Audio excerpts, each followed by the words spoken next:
This is the winner's quality. The hunger, the ability to face defeat again and again without giving up. This is a winner's quality. You have that quality within you. When you're hungry, you don't care about the facts. You don't care about the odds. Where's my focus going? I can always be upset about something. Where do you tend to focus more? Your past, your present, your future. We all spend all three, but where do you spend more of your time? Most of us who are achievers tend to focus on the future, but all the joy is in the present. The majority of people spend a lot of time on the past. And the problem is you can't change it. You're constantly focused on what's missing versus what you have. You're focused on what you can't control. And there's two worlds, right? The external world, the internal world. We can't control the external world. We can influence it. The part we can control is what's going on inside of us. And that we can control what we focus on. We can control the meaning. We can decide the meaning. We're the meaning makers, and we can decide what to do. And when we make those three decisions, we're in control of our life, and all the anxiety and bullshit tends to go away, especially if we're trying to do that to serve something more than ourselves. Because you can't serve something more than yourself and not benefit. When you want some self-esteem, do something worthwhile beyond just yourself. We all know the two emotions that destroy your relationship, your business, your life, it's fear and anger. Those are two extremes. You can't be grateful and fearful simultaneously. You can't be angry and grateful simultaneously. What I think it's more important is to realize that self-esteem is earned. It's only earned by you with yourself. You're not going to get self-esteem because everybody praises you. Somebody can tell you your whole life that you're brilliant, you're a genius, you're beautiful, you're handsome, and you not believe it. Someone can tell you, you're a piece of crap and you're never going to become anything, and there's a part you can say, I'll show you, as many people have, and then they develop drive out of it, right? So it's really, self-esteem comes from doing incredibly difficult things where you know you pushed yourself. It's not virtue signaling. It's not telling people about it. It's what you know inside your soul is true. And the more you do things that are incredibly difficult, and especially things that are meaningful, meaning they're not just about yourself, the higher that esteem would be. I think the most important thing for self-esteem is to find something you care about more than yourself. If you find something you care about more than you won't be thinking about yourself all the time, and all your self-esteem just goes out the window. Here's the deal. You want to know why most people can never get anywhere in life? Why most people never live, never experience, never build, never do anything worthwhile in life? You know why? Because most people's egos are so inflated and so fragile, okay? Let that sink in. Can anyone notice that you're expecting to go to a new level? Are you talking like it's going to happen? Believing like it's going to happen? You have to show God you're ready to be healed, ready to be blessed. There should be an expectancy. It could happen today. This year could be your year to go to a new level where things fall into place. Promises you've been believing for suddenly come to pass. Well, Joel, what if I believe for it and it doesn't happen? What if you believe for it and it does happen?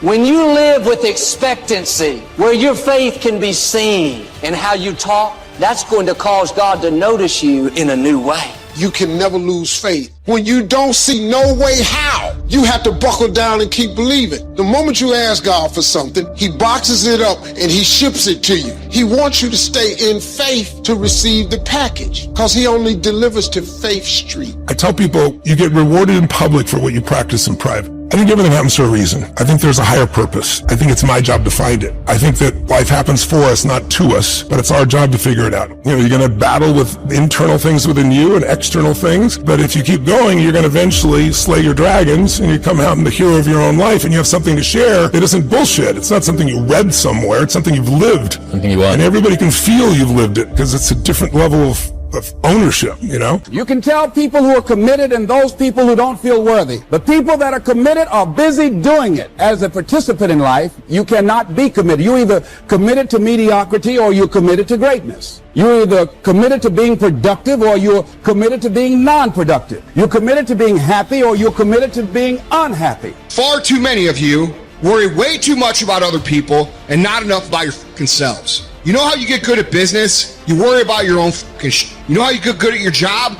You worry about your own fucking shit. You know how you get in good shape? You don't worry about how many reps the other motherfucker in the gym is doing. You worry about how many reps you're fucking doing. If you're gonna run a business, do you think I sit in the fucking back room and talk to my key guys about what everybody else is doing? No, I don't fucking care. I don't care what anybody else is doing. I care what we're doing. I care if we're making the calls. I care if we're providing value. I care if we're making the best products. I don't give a if anybody else is doing that. I care if we're doing that. And you know what? That's how you become a leader. That's how you become the industry leader, because you're not following anybody else's lead. You're innovating a unique path of your own. When you spend your energy focusing on what other people are doing instead of executing on your own opportunities, you are setting yourself up to fail time and time again. And this goes against what society is, right? Society is all about gossip. It's all about talk. It's all about who's doing what. And it's never about worrying about what you're doing. Go to a fucking bar. What's everybody talk about? What their company's doing, what their boss is doing, what their coworkers are doing, what their aunt's doing, what their mom's doing, what their dad's doing. Nobody fucking cares, and it doesn't fucking matter. That's why you don't see successful people hanging out with people like that. Because they worry about their own shit, they worry about their own actions, they worry about what they execute on, and they worry about how they can get better at it. You should be grinding and you looking at the score. The score is what it is. The score ain't about to change because you looked at it. Keep playing the game. Keep grinding. Keep working. And that other stuff will take care of itself. And let me tell you something. I don't know if I'm number one or not, and I won't know. I won't go look at that list. Why? Because I'm too busy grinding. And some of you should be busy practicing, and you're staring at yourself in the mirror. And many of you cannot get to your level of success. You cannot get to dominance because you are worried about everything that's coming in your ear, guys. You got to learn to kill the noise. Who cares what they say? Dominance. Who cares what they think? Dominance. Listen to me. Nothing succeeds like success. You want to kill your hater. You want to shut them down. You want to kill the noise. Nothing succeeds like success.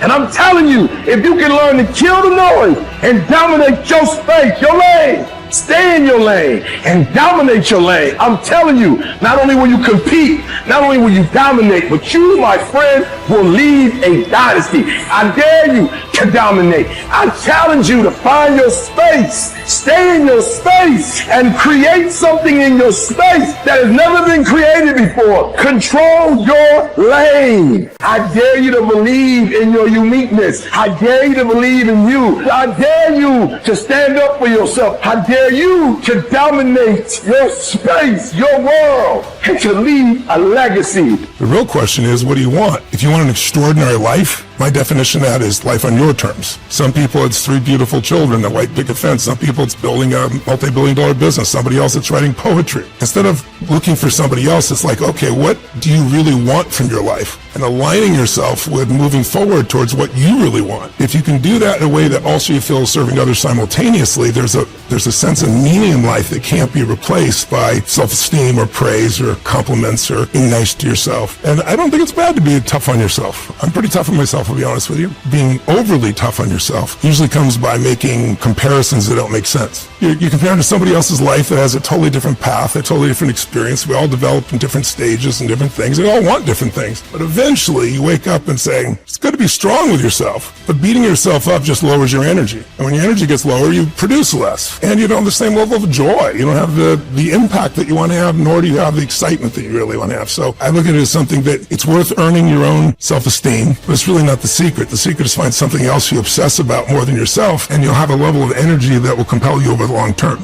That if you want a thing bad enough to go out and fight for it, to work day and night for it, to give up your time, your peace, and your sleep for it, if all that you dream and scheme is about it, and life seems useless and worthless without it, and if you gladly sweat for it and fret for it and plan for it, and lose all your terror of the opposition for it, and if you simply go after that thing that you want with all of your capacity, strength and sagacity, faith, hope, and confidence, and stern pertinacity, if neither cold poverty, famish, or gulf, sickness, or pain, or body and brain can keep you away from the thing that you want, if dogged and grim, you besiege and beset it, with the help of God you'll get it.